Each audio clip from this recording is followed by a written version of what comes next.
Thank you once again for all of you joining us today. This is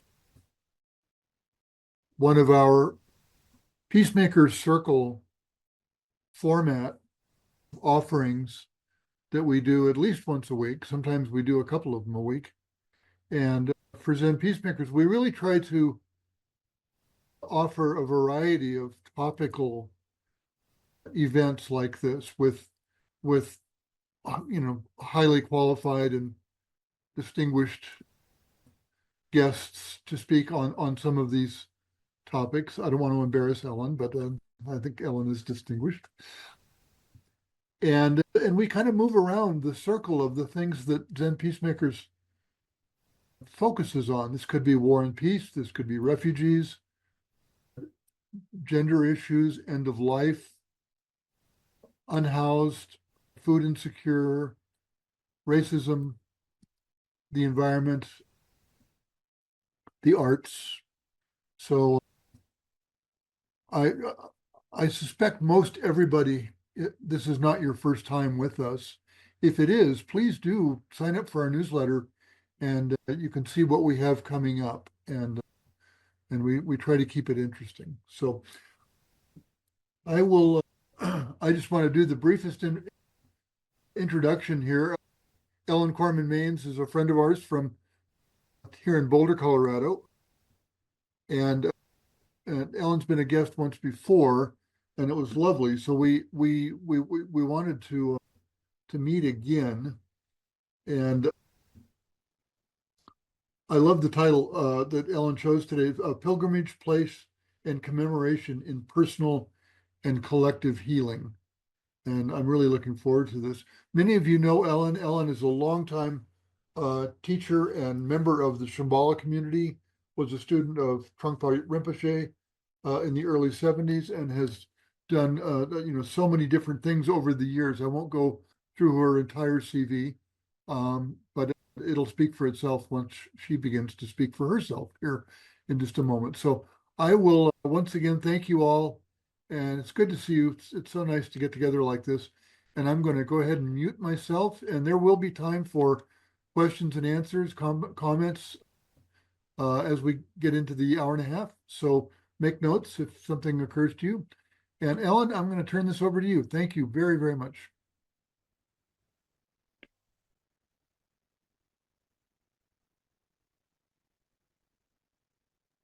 Oops, you're still muted, Ellen. Thank you, Jeff. Yep. Yeah, welcome everybody from your various locations, places around the world, probably mostly North America and a few in Europe. We already know we have someone here from Germany, and I think we're likely to have at least one or two guests from Poland. I'm so very heart-warmed that you came. So last time for the Zen Peacemaker community, thinking what kind of contribution could I make? I chose to work with the aspect of our inner receptivity to this idea of bearing witness, which is such a central theme in the Peacemaker tradition. And how one of the disciplines, one of the practices I do is called focusing. So it's this kind of bringing the body and the mind together and using the felt sense to connect, to listen more deeply to what is happening within us, to the reactions we have and confusion we have, and kind of, instead of what we constantly do, trying to figure them out in our mind, this other way of bringing the body and into it that sort of becomes so personal and intimate that it opens us and sort of clears the fog of maybe our own hesitation, because we feel more engaged in our own experience and more able to engage directly, and our heart is open. And each human being has that open heart. But we are so heavy, top heavy in our minds, that it is so often obscured. So that was a kind of inner exploration of, what we work with. And of course we're always doing that. And I hope we'll do some of that a little bit today.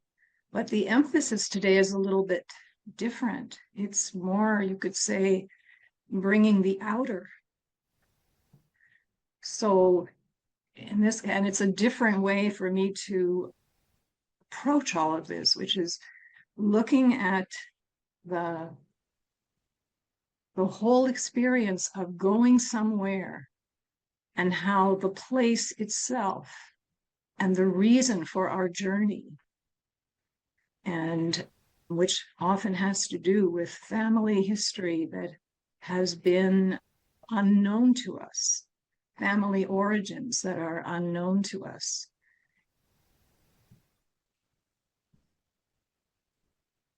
And also traumatic events that took place in those places.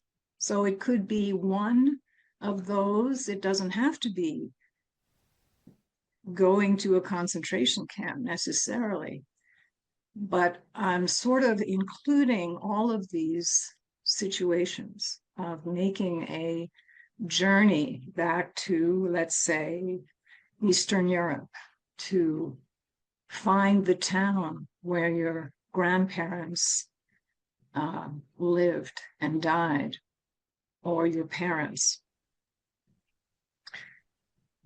So there is the power of the place itself, the power of our intention.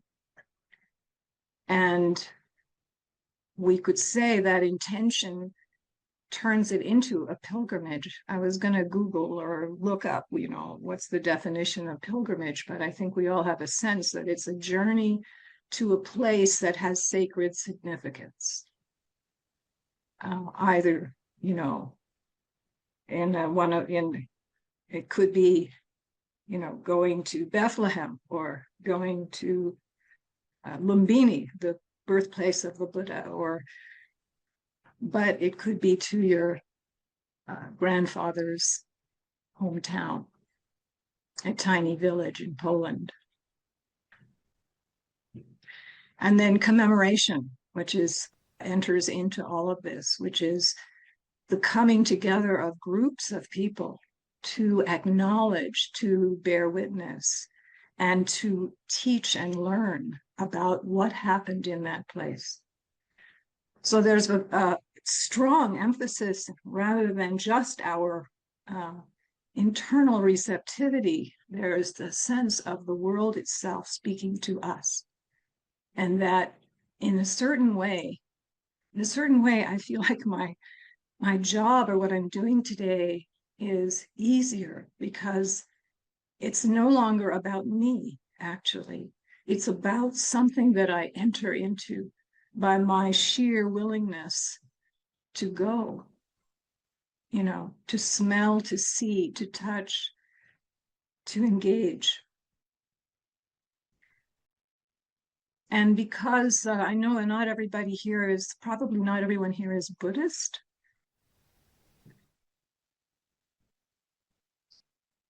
but probably everyone here has some sense of a spiritual inspiration.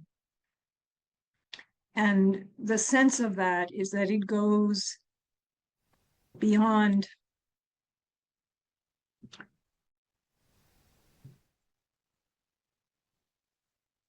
who we think we are, and which we often feel to be what gets in the way.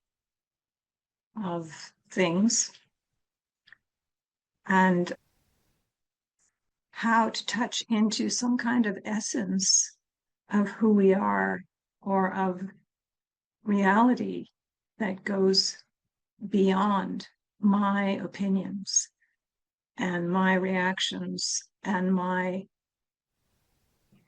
preoccupations. And we're constantly sort of going back and forth.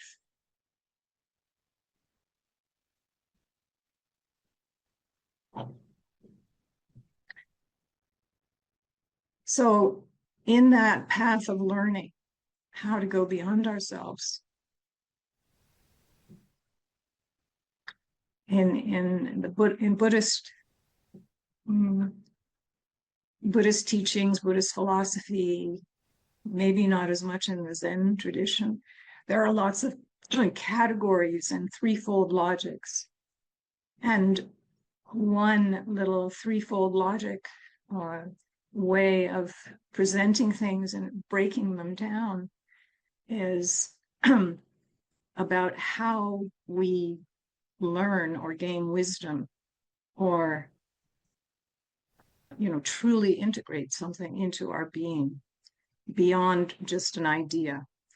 And so those three stages are called listening, contemplating, and meditating. And listening, we could say, is just like what we're doing now: hearing words, reading words, hearing about an idea. The idea could be something like, well, there's life, our experience is impermanent. Our experience is marked by suffering or dissatisfaction. So, we present the teachings of the Buddha, and then there's this, not just taking it in mentally, but this contemplation, hearing, contemplating. And that's where you sort of have to roll, question it, think about it, see how it matches your experience, maybe argue with it.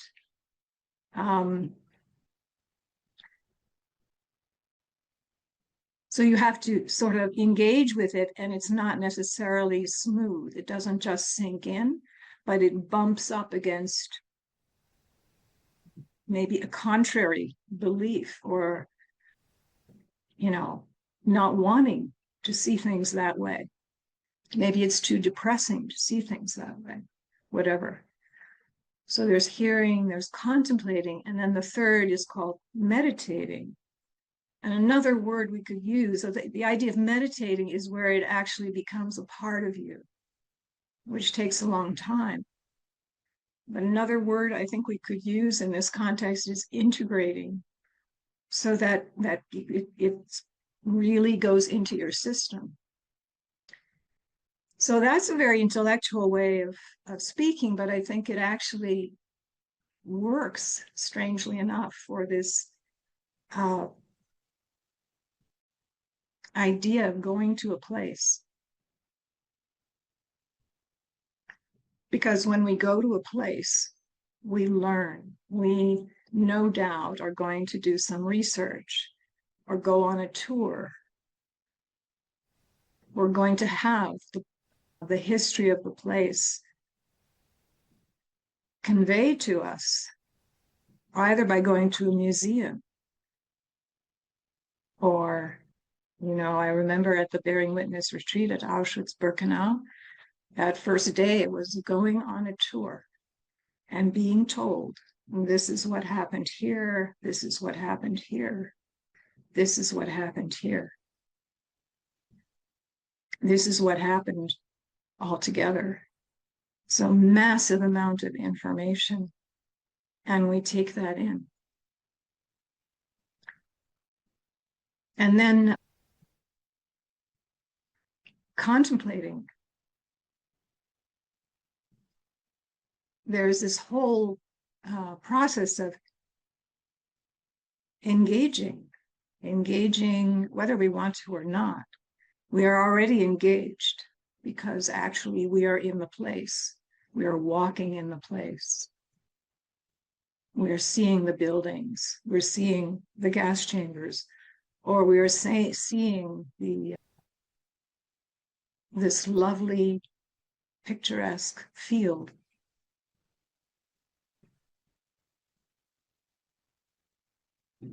We're seeing the farmland, or we're seeing the ruins of a ghetto, or we're seeing how a gas station or a parking lot or a swimming pool was built over a Jewish cemetery. So we are engaging already, but we get the facts and the information as well. So these three, this process of hearing and contemplating and meditating, are happening as soon as we step off the plane, probably.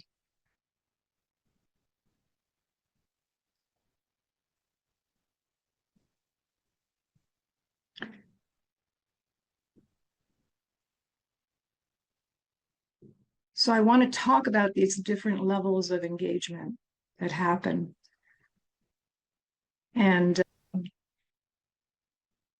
but maybe before we go there, might be curious to have people put in the chat, what your interest is, what drew you.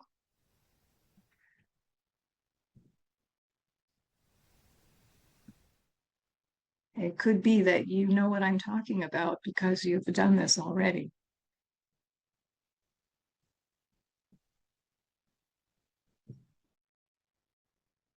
So I'll probably slowly keep talking, but feel free to, and maybe I know that when I start writing in the chat, I can't listen anymore really because I'm focused on writing or reading. So don't just take that very lightly. If you'd like to put something in the chat, that's great. And if not, that's fine. There'll be more opportunity.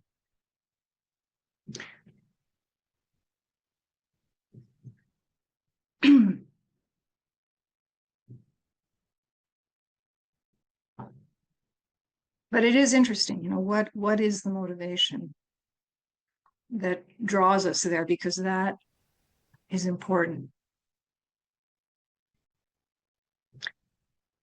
So for myself,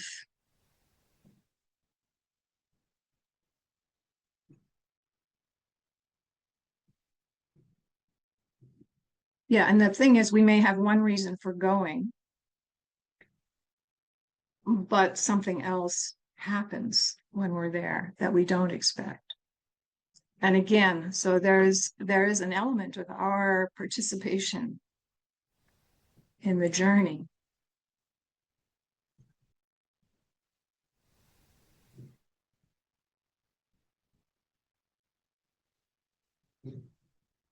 But there's also the element of the world coming to us because we've placed ourselves there.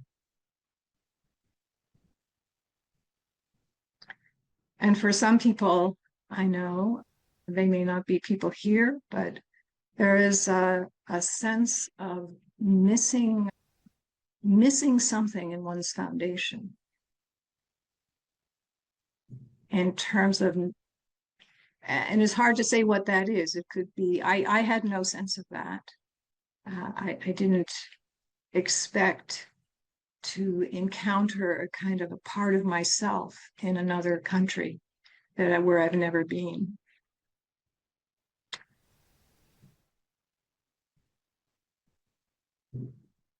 But it seems to me a lot of people have this curiosity, this feeling that there's something in there, something unresolved or something that's missing, maybe a missing sense of belonging.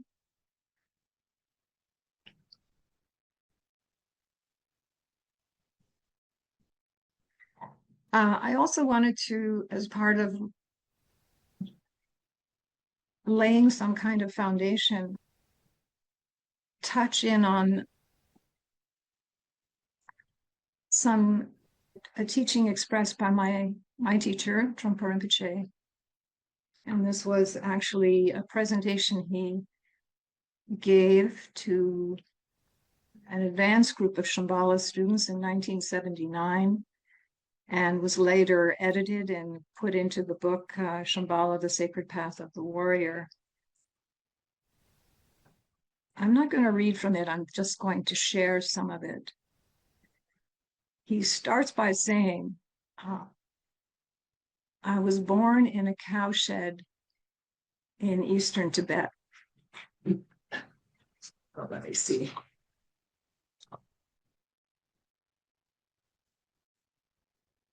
Yeah, I was born in a cowshed in eastern Tibet where people have never seen a tree. And he goes on to talk about what they ate. I was a son of the genuine earth, the son of a peasant. And I have kept my family name Mukpo. And he goes on to tell this story of how, as a tulku, someone who was recognized as the reincarnation of a teacher, he was taken from his home and from a very early age placed in this monastic situation with tutors. And his mother was allowed, since he was quite young, to visit him. And he describes this visit with his mother, where he demanded to know his family name. And she wouldn't tell him. She was very sort of pious and very humble and shy, and she wouldn't tell him because she didn't think he should focus on that. And he just kept insisting, what is our family name? And he goes on to talk about how his mother was being mistreated in the monastery and how he fought for her. It's a very haunting delivery.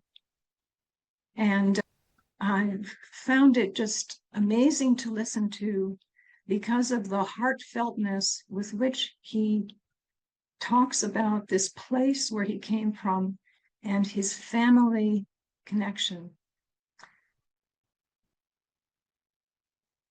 And the name of the talk is called Nowness, which is paradoxical. And he goes on to talk about this link between our family, our ancestors, and the place, the land that we are from. And links this to how crucial it is to link these in the present moment.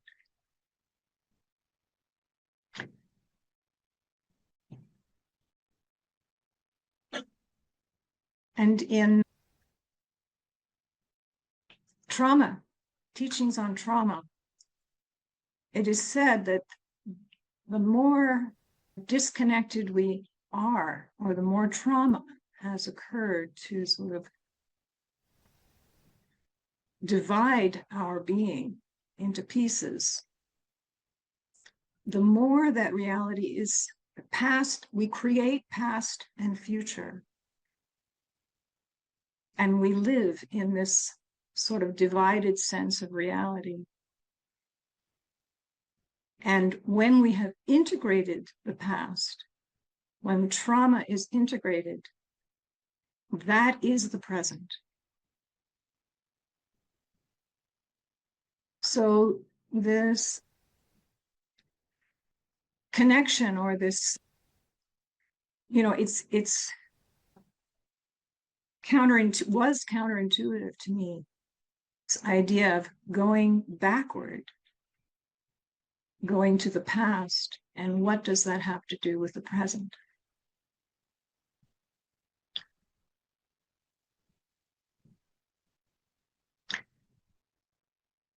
So I think this sense of seeking our wholeness that part of that, not for everyone, but part of that for many people, has to do with this sense of reclaiming the connection of how we got here all together, to that ancestral element in us that is connected to not just genetic kind of reproduction, but some kind of evolution of the human spirit.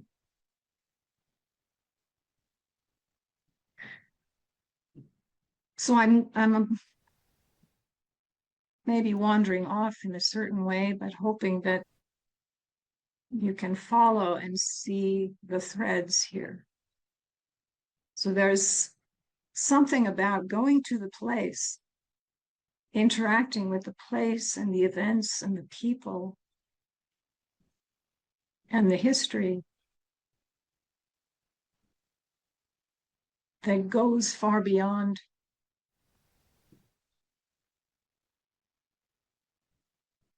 that can go far beyond,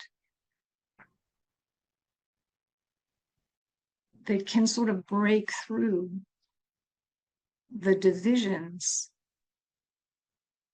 and blockages, you could say,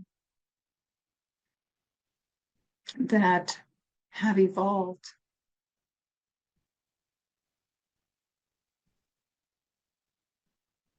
Mm. Ellen, would you like to hear some of the comments that have come in? We've gotten quite a few. Sure. Is this a good time? I don't want to interrupt, but if it's Yeah. Oh, no, it is good. Yeah. if it's additive, and I won't name folks here, but one of the comments, I realized that pretty much all the traveling I do is with the purpose of pilgrimage. Mm. And forgive my pronunciation of the Polish town here. My people are from, and I'll try Dritz, Poland. I miss the place even though I've never been there and it no longer exists as it used to.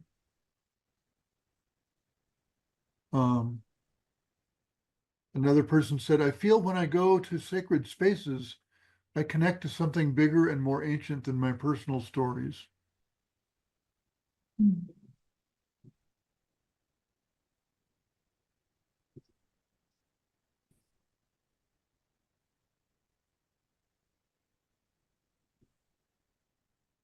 Engaging with places where indigenous people suffered and where profit making has led the natural world in those places to suffer. My parents were from Poland and Croatia, and they and my entire extended family all went through the Holocaust. I've avoided going back and now feel very called to do so. Not fully sure where to start. I'm also hoping to go to the next retreat. I love that that sentence. I feel called to do so. Yeah. Yeah.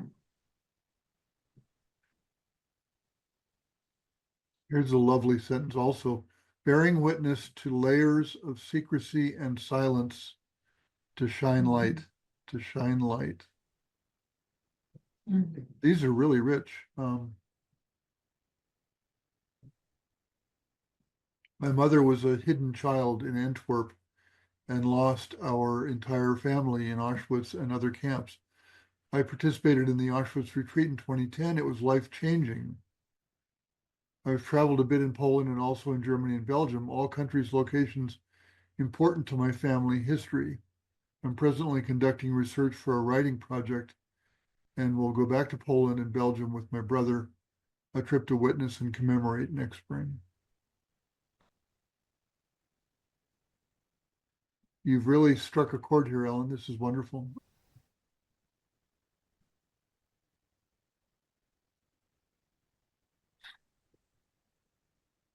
"73 years ago, the local Christ Hauptmann ordered the creation of a ghetto in Ilza, I believe Ilza, The Germans confined there about 2,000 people of Jewish origin, the inhabitants of Dritz, and those deported from nearby towns.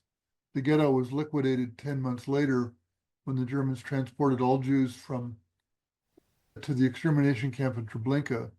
They were all murdered there.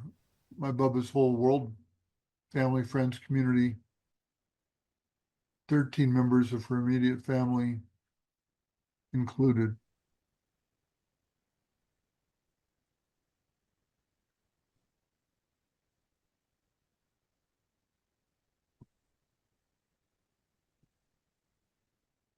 A major loss for me is that my family didn't talk about themselves nor their roots, so I know very little about any members of my family in my past. I know snippets, such as a great, great, great, great grandfather fighting in the Revolutionary War against the British in broad strokes, that some of my past family, but not all, came from Scotland and England. But few details beyond these, nothing much to create understanding of far back generations or even the generations closer, such as my parents and grandparents. I think that's really common among, particularly among Americans. Um, yeah, maybe that's enough for now, Alan. I'll hand back to you. Thank you, everybody, for your comments. Yeah. Yeah, so I'm going to go through try to follow my notes more or less.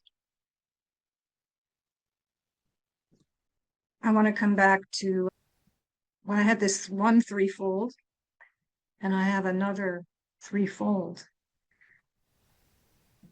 And I've already been talking about mentioning it, but just to highlight them a little bit more, in case it gives us, it's helpful. So there's the threefold way of looking at things or processing or working with things in Buddhism, and which is body, speech, and mind. Body is fairly self-explanatory. Speech has to do with, we could say, communication, engagement, energy, interaction, and literally our own speech, words.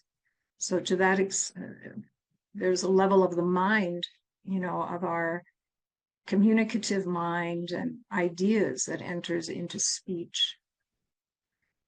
But it's really about that engagement and back and forth. It's like that contemplation idea. And then mind.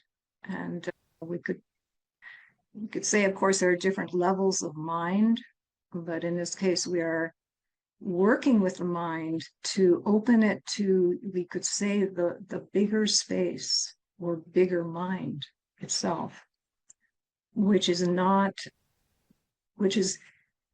seems empty at first, or in contrast to our very busy, active, or OCD kind of mind. So mind has lots of different aspects, but generally we could say that mind has to do with ultimate openness and not being attached to ego in a neurotic way. So a kind of freedom, a kind of flexibility and openness, but also the attributes of wisdom, of compassion, are within the mind stream. And we could say that that stream is also what I'm referring to in the ancestral resource that we might be able to tap into. We know that from family and from our own knowledge of history that there has been trauma, that there's problems within family. And at the same time, there is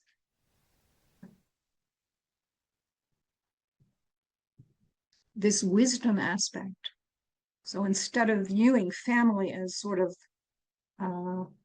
corrupt, which is, the way I sort of started out feeling, that things were not clean and open, and big mind was not exemplified in what I perceived at an early age within my family. But within the this deeper sense of ancestral lineage and connection, there is a resource of wisdom, strength, love. And what's different about that, between that and, let's say, the spiritual lineage, which we could say is untainted, because we're talking about maybe people who are enlightened, who have worked through their obstacles. So we tend to think of that as being completely separate from what we know about our personal inheritance. And so I may be overgeneralizing, but I think you get the sense of one being tainted and one being untainted. But if we go deep enough, far enough into our own ancestral inheritance, that same wisdom and light, you could say, is present, or we would not be here. And we would not be pursuing our journeys and trying to make this world a better place. So that is somehow part of our lineage. And the difference with the ancestral part is that it is somehow connected to us in a very personal way.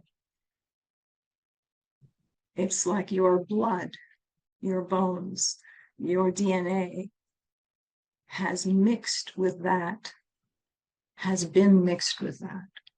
So that may be a kind of outrageous thing to say, but I'm just going to put that there as a possibility.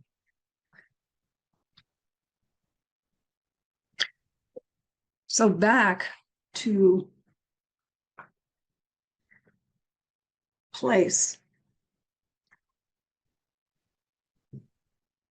Well, I just went through body, speech, and mind, just lightly touched on body, speech, and mind, and connected mind not only to this egoless mind of emptiness, but this mind of wisdom, love, and strength that can be accessed through the ancestral connection. So that's I'm equating that, or I'm correlating that with mind. And then we have the speech quality of working with our emotions and interacting with the people who are in the place, the people who have been living there all along, who are expressing and manifesting the culture that your ancestors also were with, were one with, were sharing, were next door to. So there's a way in which all of these levels are mixing and interacting. And even in terms of the place itself, the land itself is imprinted with the energy of the people who walked there and who suffered traumas there. So there is something like cellular memory, something like ancestral connection that enters even in the experience of being in a place. And just quoting one sentence from my book, the first time I saw this central street in the city of Lodz, or in Polish, in Łódź, I felt like it was like a phantom limb, inaccessible until now, as if my cells remembered this place and felt at home, as if some part of me had always existed here and breathed once again. And I remember later in the book somewhere, I remember writing that I had to go back to Poland because it was like another lung that helped me breathe. So we're somehow communicating with our own subtle body, our energetic body, our deeper body, our breath, some quality of life that is moving through us.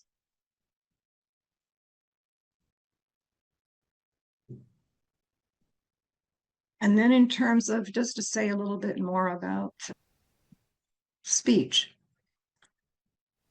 it is important. And of course, we have to not be too surprised if we have difficult reactions when we come to a place. We don't know what's going to be stirred up, what's going to come up viscerally. And, or depending on how sensitive we are, what energies of trauma we might pick up environmentally. And so there does need to be a certain kind of bravery or willingness and a sense that whatever comes up, whether, and it may be difficult to sort out, whether it's in you or outside of you.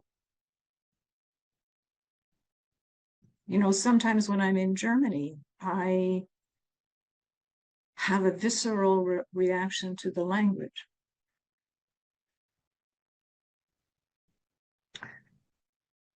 That's just one small example. There are people who set foot in a place and just immediately say, I'm leaving and I don't want to ever be here again, you know. But I think probably more people here are, I don't know whether it's a sense of courage or openness or willingness to let some of those feelings come up and just kind of bear witness with them, allowing them to be here. Because I think a lot of the work of bearing witness,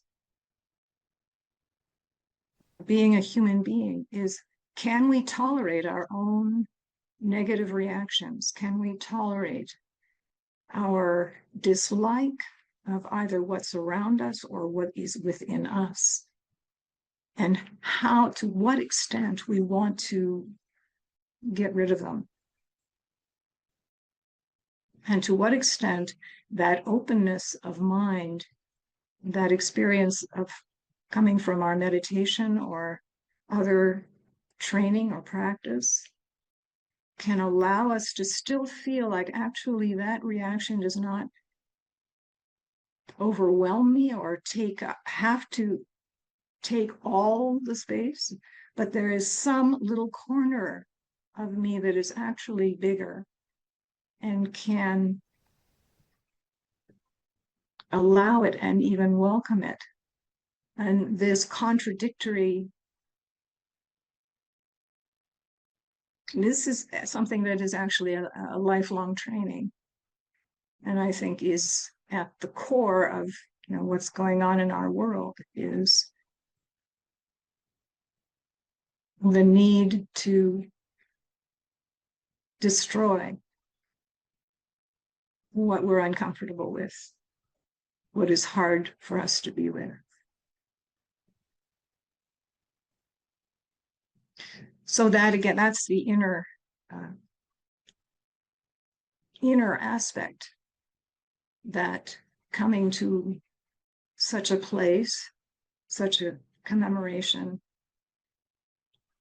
making such a pilgrimage, is not all pleasant.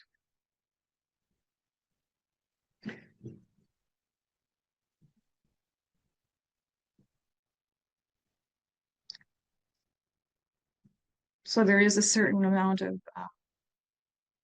willingness, openness, courage, and a kind of capacity to expand, and to be able, when something difficult comes up,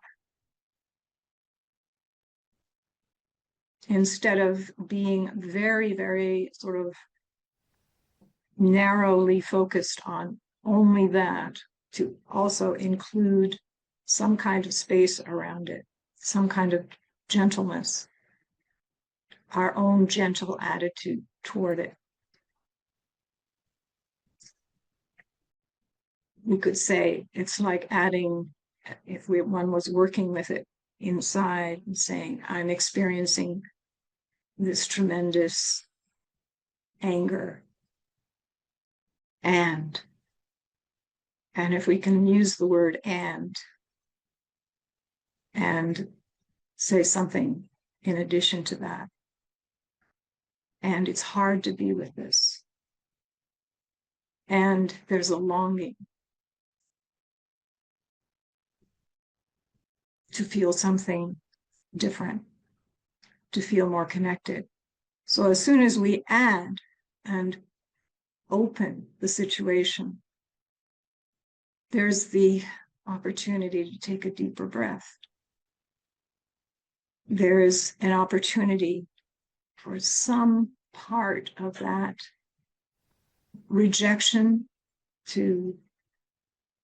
or fear or stuck place to move, to open, to melt. And there's another element which for me has been extremely powerful. So I would say that just being in the place has been very, very powerful.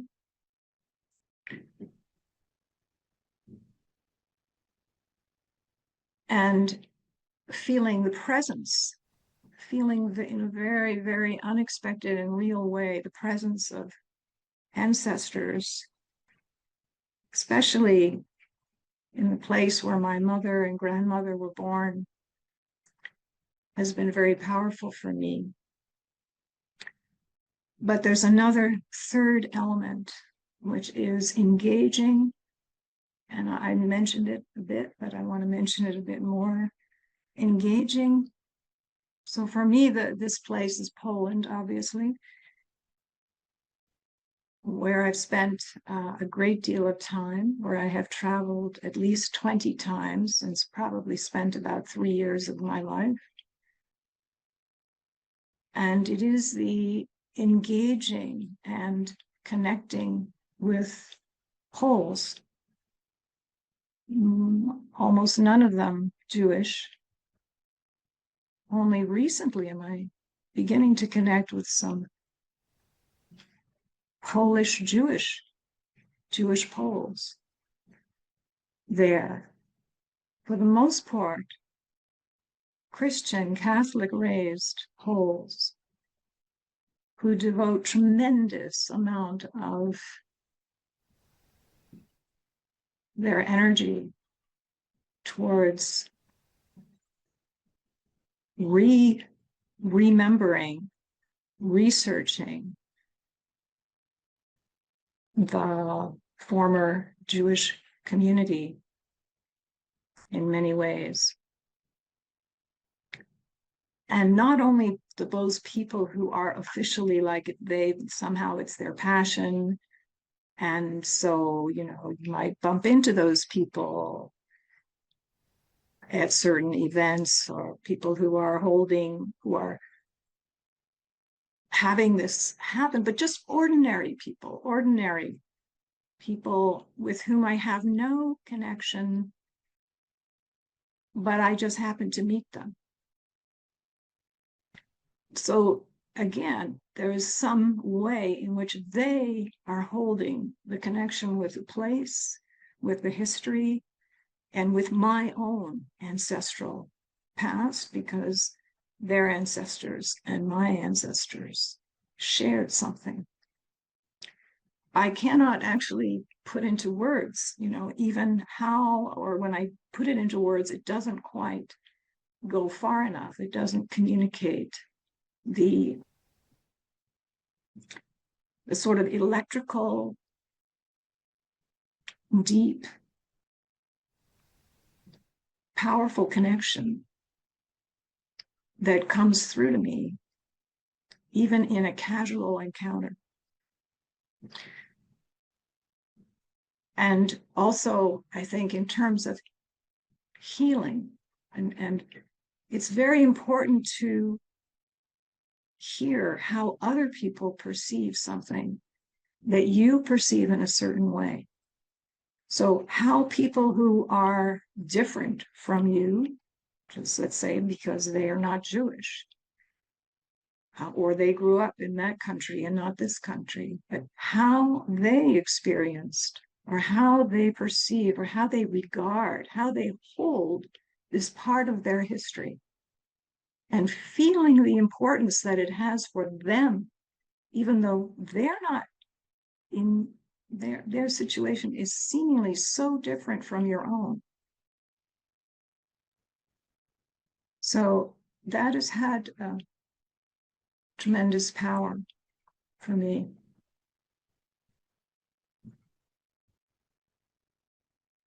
And here's just another quote. I talked about the sort of negative reaction we might have, sort of when the encounter with the facts or with the energy of the place might evoke very difficult feelings, and the importance of allowing them to be there while not sort of taking them to be the only thing happening, to see if we can expand and just give them space to be there. But there's also this is just the other side of that coin. This was in 2008, the second time I've been in Poland, and I was invited to sit in on a class. I think it was a high school class from somewhere in the United States. And a meeting had been arranged for them in the archive in Lodz. And the head of that archive, who is since deceased, gave them a sort of oral history of the Lodz ghetto. And at that point, I hadn't learned, I don't think I'd started really going into source material, reading archival material. So I was fairly new to it. All I knew was sort of something. I remembered a few words that my mother shared with me when I was 14 years old, and really almost nothing in terms of actual information.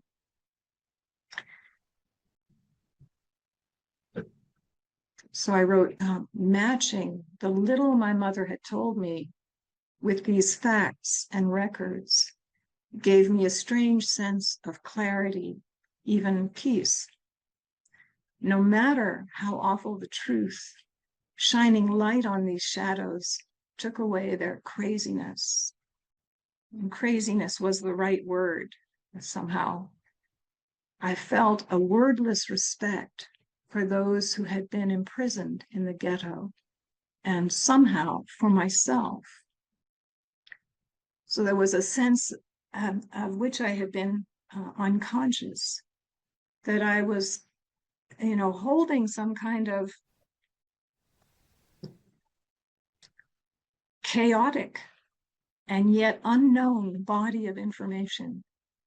And when it was just told to me in a very straightforward way, it was like just a cool stream that relaxed that chaotic something or other.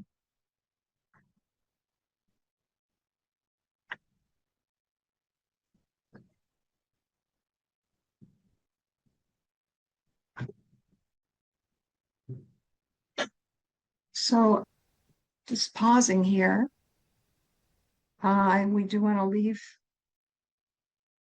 time for questions. And I also spent more time than I should have pulling photos from different years. And I thought that instead of just hearing my words, it might be nice to see some images. And so if it works technologically, if I can manage to get into the file and show you the sequence, my idea is not to narrate really, but to just show you a lot of images that hopefully give a sense of place, certain commemorations, and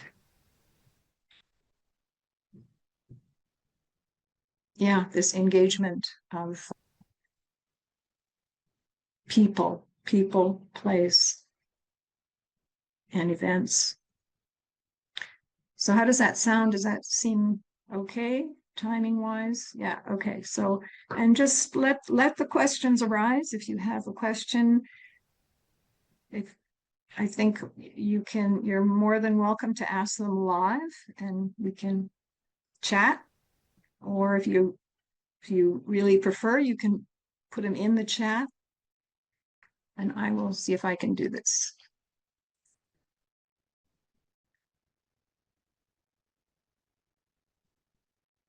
Oops.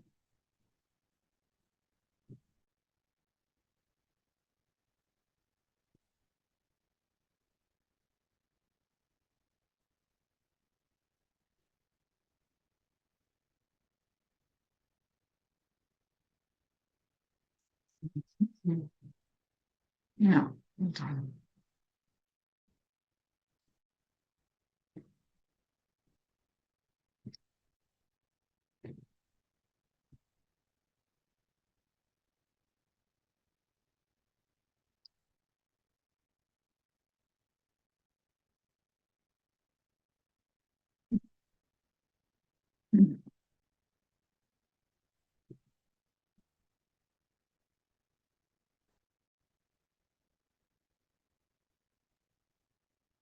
So can you see a bunch of little boxes right now, Jeff? Chloe, you're Or going to have to comment. Mine is not working properly. Yes. okay, Yeah. great. So now I'm going to try to just go one by one. See if that'll work.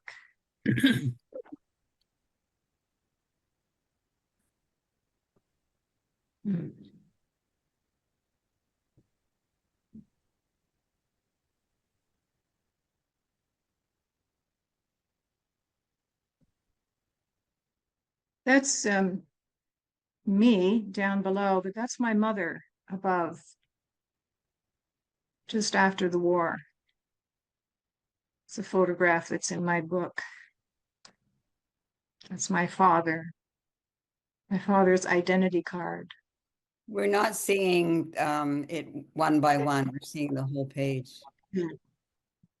Oh dear.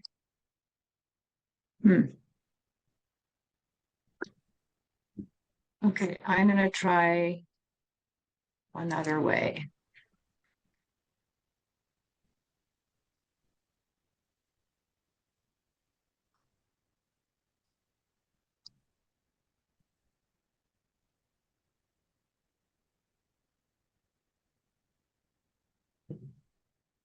Still? Yeah, we're still not seeing it. Okay, I'm going to try it a different way.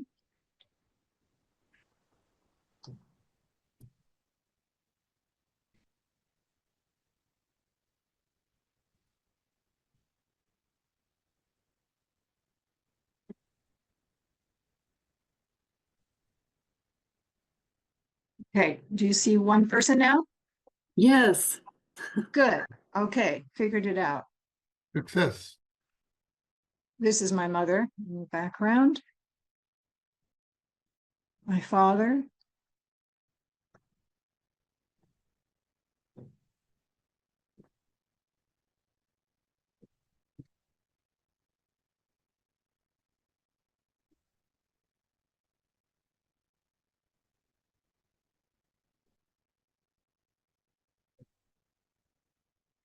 These are Polish children singing Yiddish songs.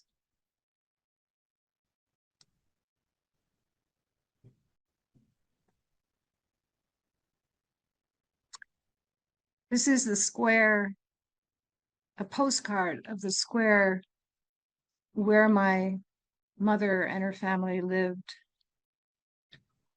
before the war. The buildings no longer exist.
Ellen, a couple of people are asking if you can go a little slower so they can take Okay, everything in. Yes. sure. Yeah, thank you. Thanks for the feedback.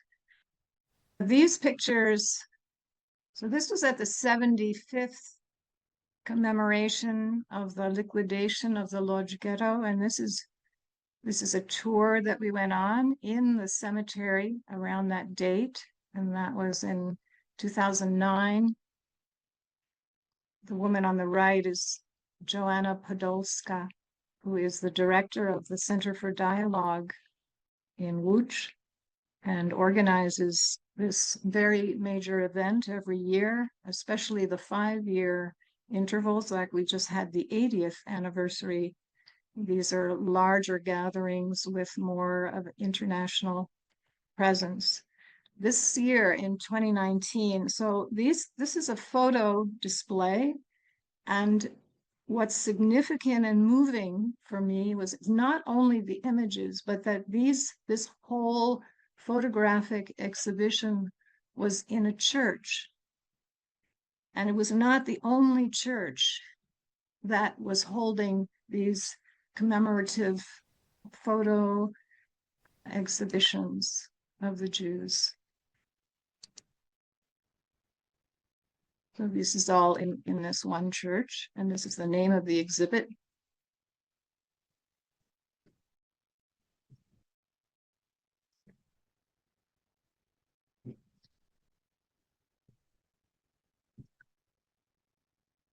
The photograph she's holding, she's standing in the spot where this synagogue once existed. And it was probably a 3-minute walk from where my mother lived.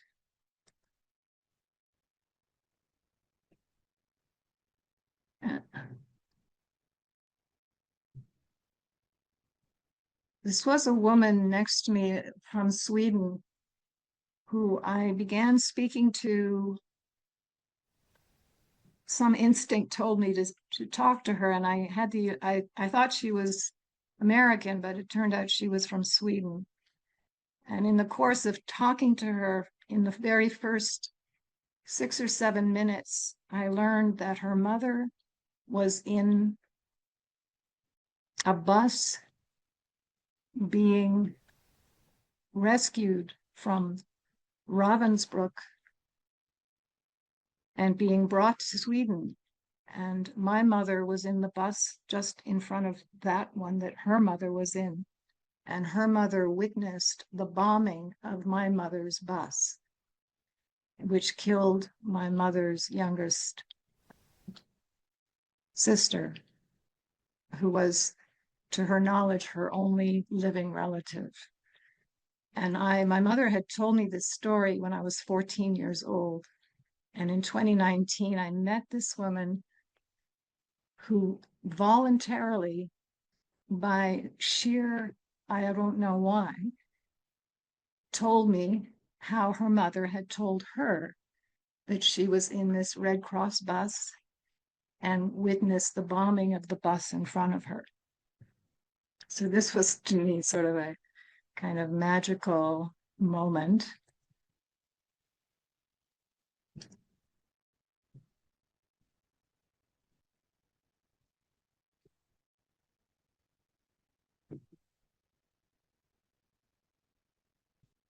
This is the Dialogue Center in Lodz. It was built in 2014. On the screen, it says the Festival of Four Cultures, which is an annual event every year. So again, this sort of crossing of cultures has been like a very powerful element.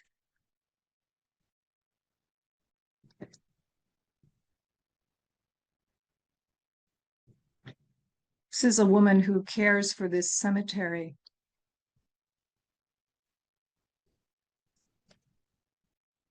The man on the left is a Holocaust survivor, and the woman on the right is a Polish woman who grew up in this town and whom I met through a series of connections. She had never been in this cemetery, and here she is walking arm in arm with the Holocaust survivor.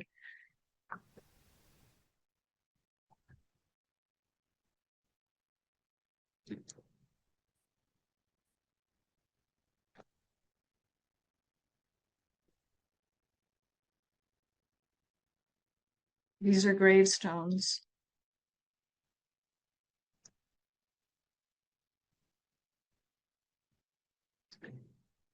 In a cemetery that is probably very few people know about,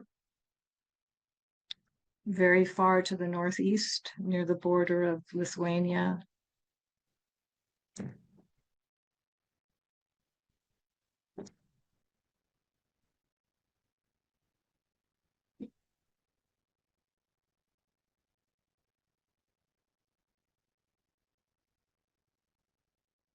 This is inside, both of these are inside the Jewish Historical Institute in Warsaw. And the former great synagogue in Warsaw was destroyed, but the library was not destroyed, and that is now where the Jewish Historical Institute is located. So it's the building on the left. It's a cafe in Krakow.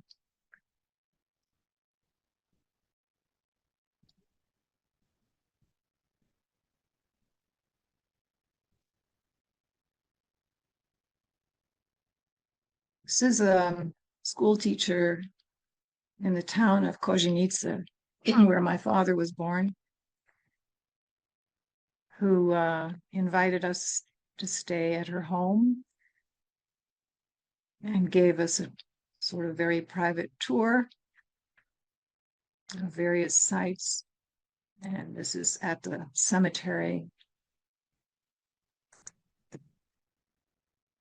This is at the monument at Belzec in southeastern Poland. The Holocaust Memorial, which is, you can only see a little tiny bit of it here. Very powerful.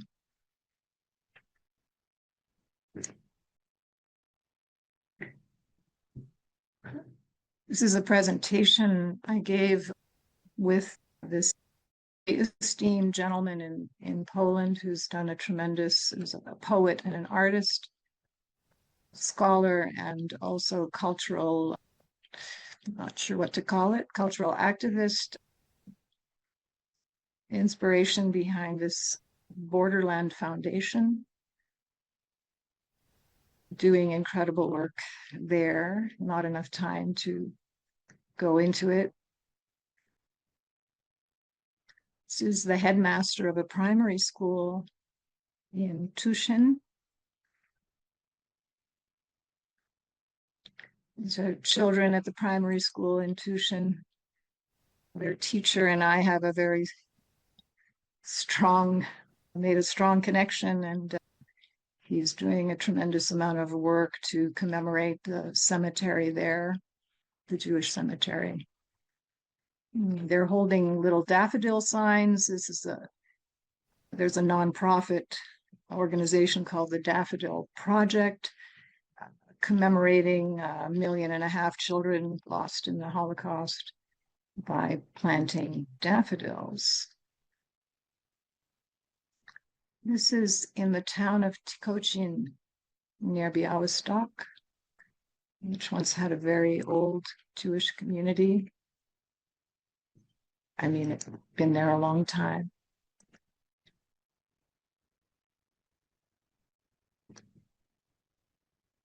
This is called the White Synagogue in the town of Seine. Again, very close to the Lithuanian border.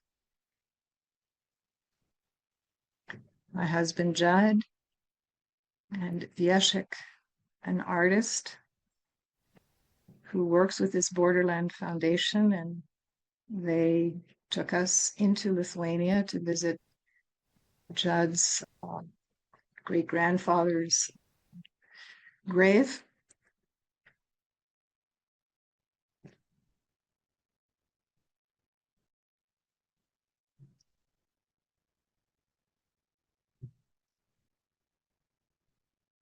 I spend a lot of time on trains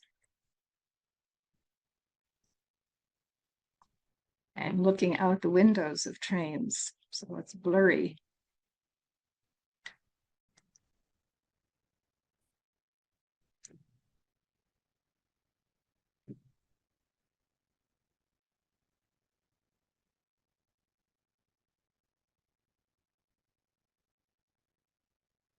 This is a survivor and his son helping him.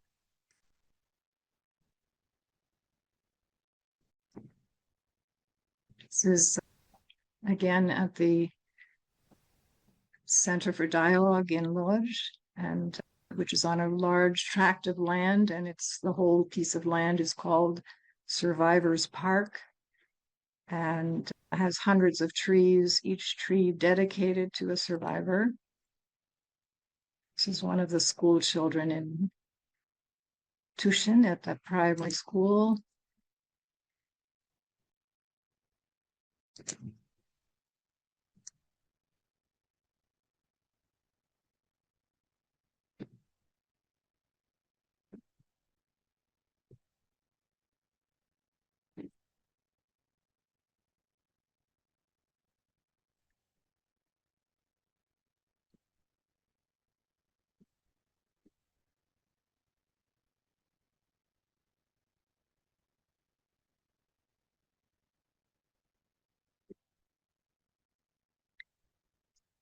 This is inside the synagogue in the town of Oświęcim. So the town which is adjacent to Auschwitz. Auschwitz is the German name, the German version of Oświęcim.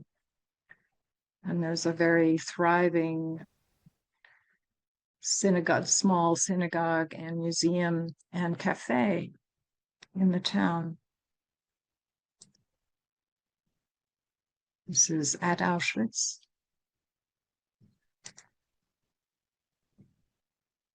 This is at the JCC Friday night dinner in Krakow, and Bernard Offen on the left, a survivor, who is still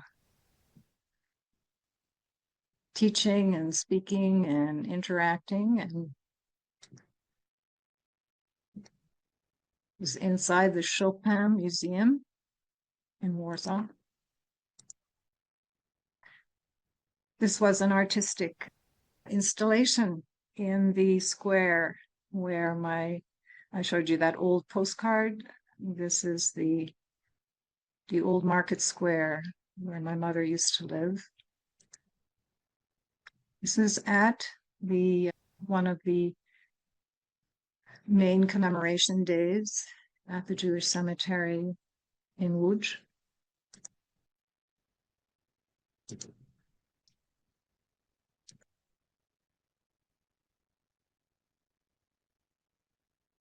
This is at the train station where people were deported to Chełmno and then later to Auschwitz and brought here from various locations around Europe, from Germany, from Hungary, and other places. A Polish friend on the left, a German friend on the right.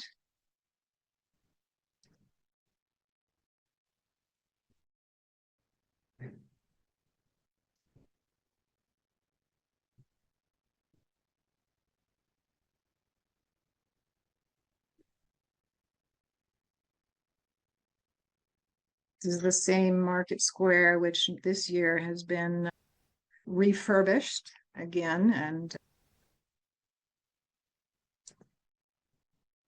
with photographs, life-size photographs.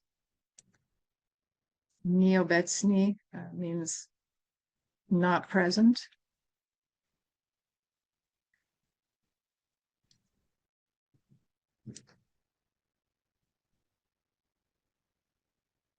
It's interesting how this little thing, survivor's family, you put it around your neck, your ID badge. It is a sort of reaction just to putting that thing on.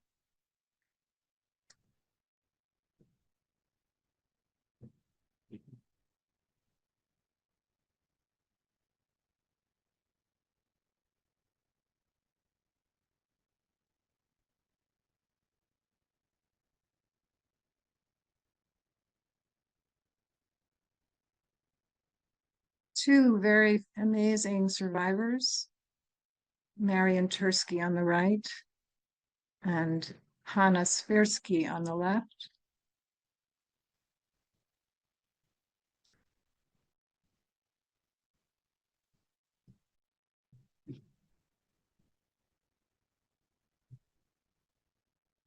This is a commemoration that happened on the 1st of September just recently at a cemetery again in northeastern Poland, a small town.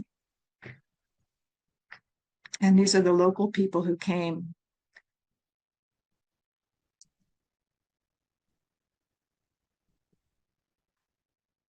This is a glimpse inside a fence in the Warsaw Ghetto area, the former Warsaw Ghetto, where they are doing excavation and checking to see what was here before they build over it. And these are the foundations of the, the buildings that existed during the ghetto time.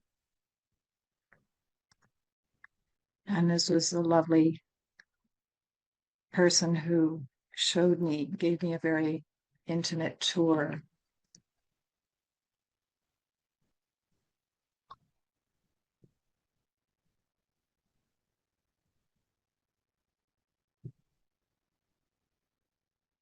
Inside the dialogue center with Hanna Swierski, who just broke my heart in the positive sense. And this is back a few years, maybe 2019, on this march. So the event in Lodz begins at the Jewish cemetery, and then the whole group of maybe 100 or more, 200 people march to the train station. And this was during that march. And I think that's my final photo. I have hundreds, thousands more, but I just try to pick some that might give some broad sense.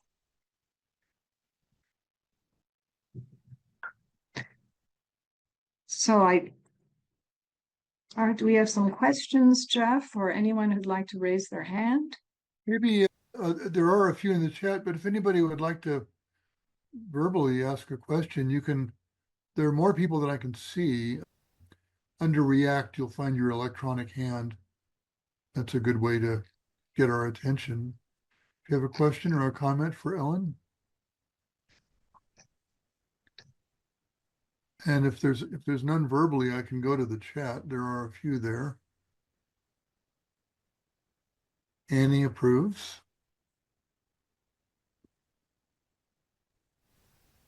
Judy, thank you so much. Go ahead and unmute, please. Hi, Ellen. My question is, and someone commented to this effect too, that it was so heartening to see the interest and care and support and commemoration. And I guess my question is this a microcosm of people in Poland that are specifically oriented this way? Or is there a more general kind of acceptance or willingness to look at the history?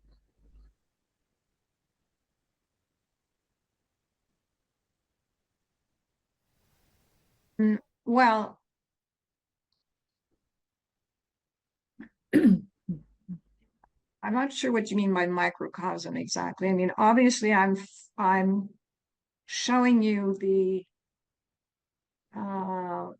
interactions that I've had, the sort of crossings and engagement that I've had. So of course, there's a sense of that's already slanted. I mean, it's not just being plunked in the middle of a place. And on the other hand, when I went to Poland the first time, there was no event. There was no one I was meeting. I was just plunked there. And what happened was I reached out to somebody in a restaurant to help me find something. And he said, I'd love to show you around the city.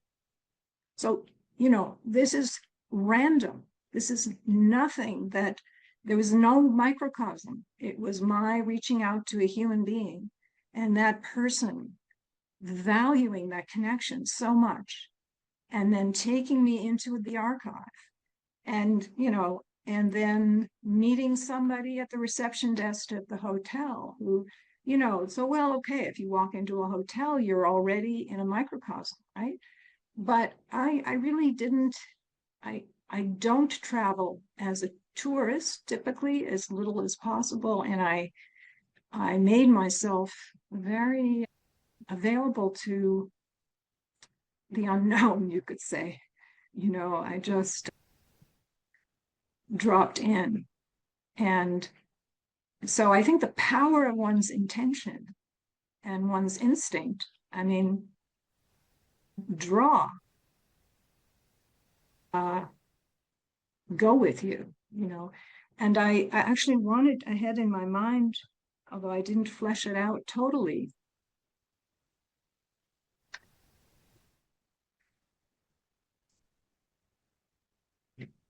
and I don't want to stop. I do want to get to other questions, etc., as well. But I do want to say something about having the intention to help beings or to alleviate suffering, or to, you know, the bodhisattva intention from the Buddhist perspective. That bodhisattva intention is that vast mind operating and does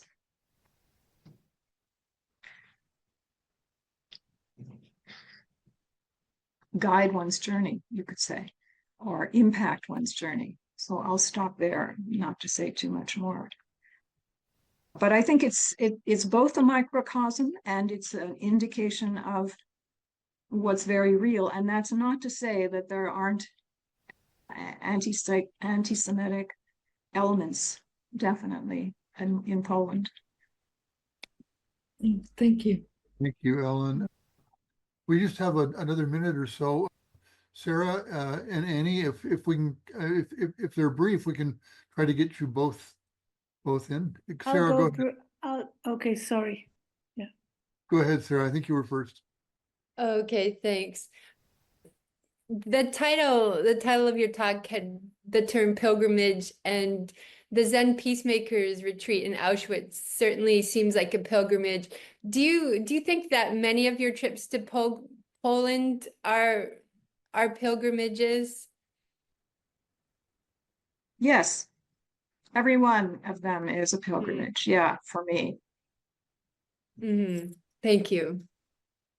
And before people go, I want to add two things. I see that could people contact me? And it's yes, they could. So let me put my email in the chat. And I seem to have a, okay, wait.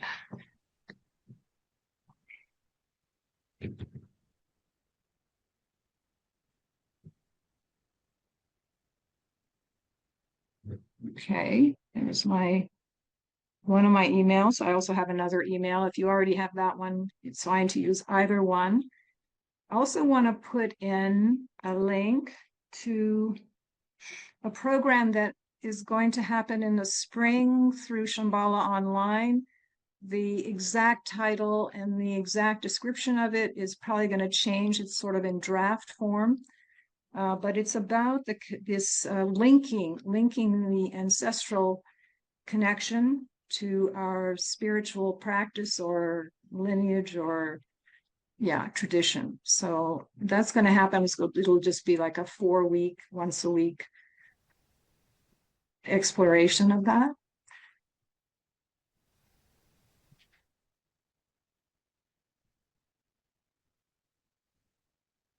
I can't remember what else I was going to say. So let's just keep going. Okay.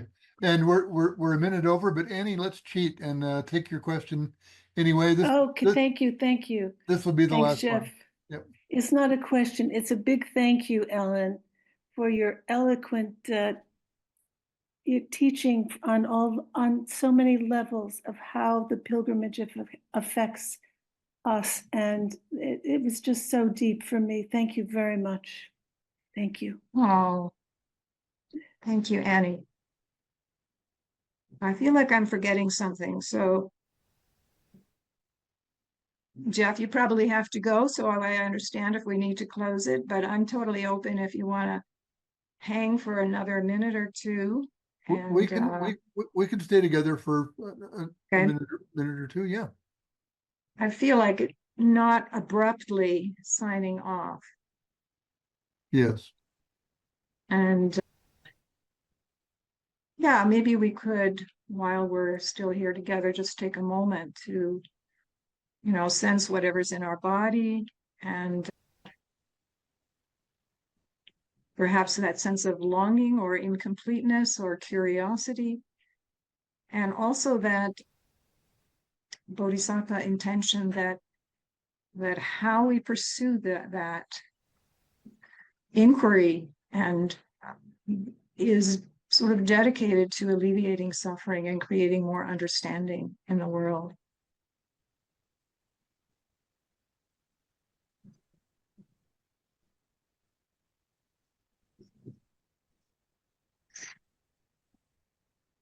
So thank you so much for joining. And hello to all the people who might be listening after the fact to the recording. And see you again when our paths cross again. Thank you so much, Ellen, and thank you all for staying with us today. And stay healthy, stay safe, enjoy the season, and we hope to see you again. Bye-bye.